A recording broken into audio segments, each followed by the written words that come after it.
The infamous breakup, getting rejected. It sucks. And a lot of people take it quite poorly. It already hurts, but how do we navigate a breakup without making it worse? How do we get to that point to where we can take it in stride and keep functioning as people? We're going to be talking about that today in the video.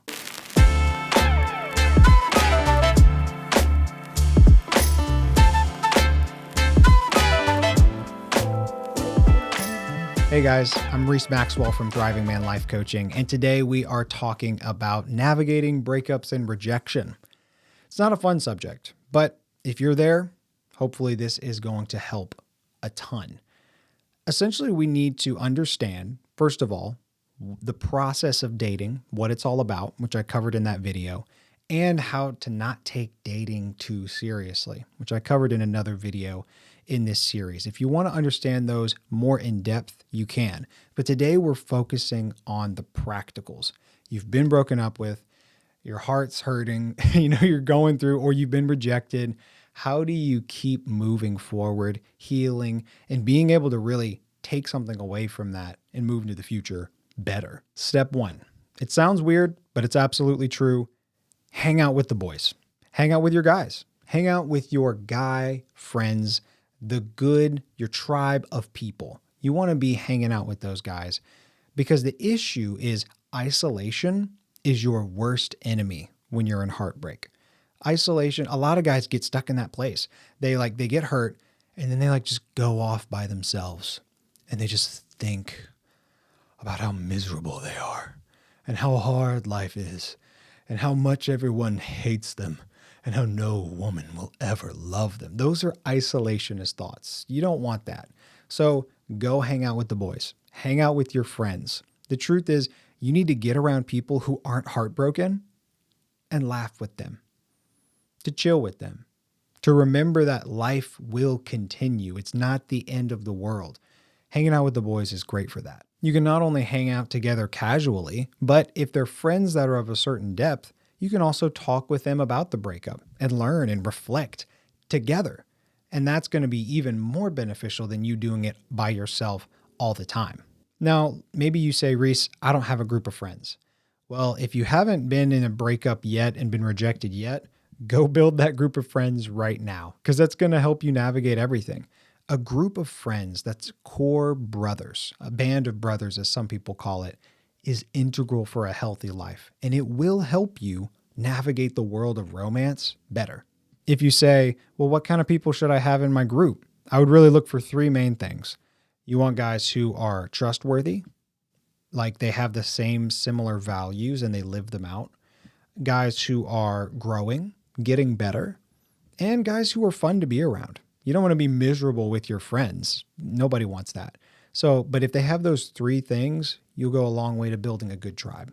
The second piece of advice I have for you sounds way easier than it really is, but it's just true. You've got to find ways to let go. An issue a lot of guys have when they go into a breakup or they get rejected is they just replay it. They replay what I did wrong. How could I do this? Everyone hates me. And it just gets spirals into bigger and bigger until they're sabotaging themselves. And that's really what rumination is. It's self-sabotage. I'll put it like this. You do need to process through your breakup, but you don't need to obsess on your breakup. How do you process? Step one, I think journaling is a good idea here. What it's going to force you to do is take what you think up here and feel, but don't quite know how to express, and get it down on paper. That's going to take you a long way towards seeing what you really think about the situation instead of just letting your mind go a million miles an hour on repeat. Now, once you have gone through that process of journaling, it's going to be a complex picture. The honest truth is you and this girl will have both made mistakes if it's a relationship. Now, if it's you getting rejected, it literally might be just one of those things you got to move on from because you didn't really make any mistakes and she didn't either. You just weren't the right fit. And that could be the fact with a relationship. But with breakups that get messy, both of you guys make mistakes. And as you journal through, you may be able to find some patterns. And that's the key with journaling. It's not every word is infinitely valuable. It's you begin to discover patterns. in your own mind, in your own life, and the way that you behave, but also for this girl. And you can see, okay, she was really weird on this, but I was really weird about that. And that was wrong on my part. And what you can begin to do is own the things that were your fault and let go of the things that aren't your fault. You don't want to latch on to things that aren't your fault and pretend like they are your fault.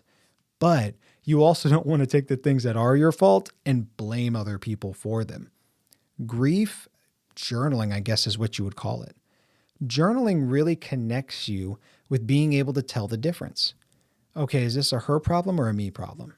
Is this just a bad circumstance or did one of us make a mistake? Journaling helps you get it all out there and evaluate it. Once you evaluate it, you need to own the things that you did wrong and change them. But you can let go of everything else. And you should let go of everything else. And the things you did wrong, you're not supposed to just punish yourself and whip yourself on the back for.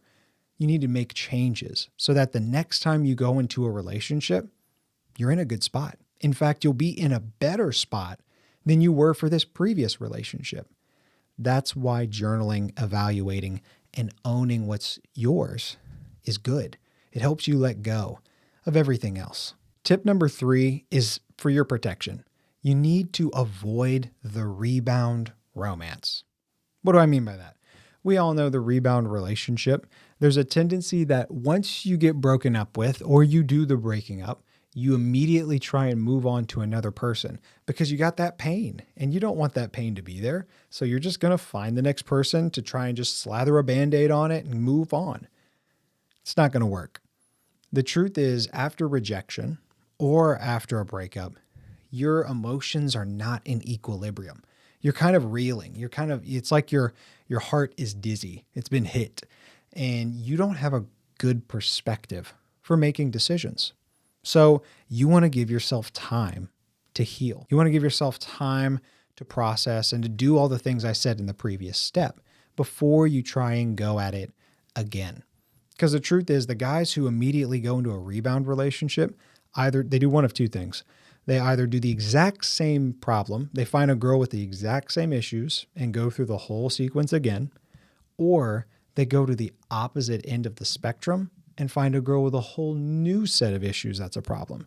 You know, they were with a girl that was super controlling, and so now they find another controlling girl, or they were with a girl that was super controlling, and so they find somebody that's just apathetic and is just, I don't know, high all the time. And so it's like, yeah, I like how chill she is. No, that's very extreme.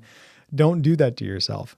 So don't fall into the pendulum swing back and forth, going from relationship to relationship, but never actually reaching a healthy middle ground.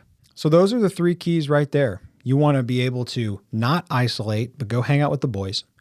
You want to be able to process through your grief so that you can take ownership of what was yours and let go of what wasn't. And then 3, you want to avoid the rebound romances. Hopefully this helps you and gives you some good perspectives. If you're going through a breakup right now or you've been rejected, I am so sorry. But as you go through these steps, if you really apply them, you'll end up coming out the other side in a better position than you were before. So keep that little bit of hope. And if you know a guy who's going through this, send this video to them. Hopefully it helps them out. And if you want more resources to be able to succeed in the areas of your life that really matter, go to thrivingman.com. I'll see you in the next video.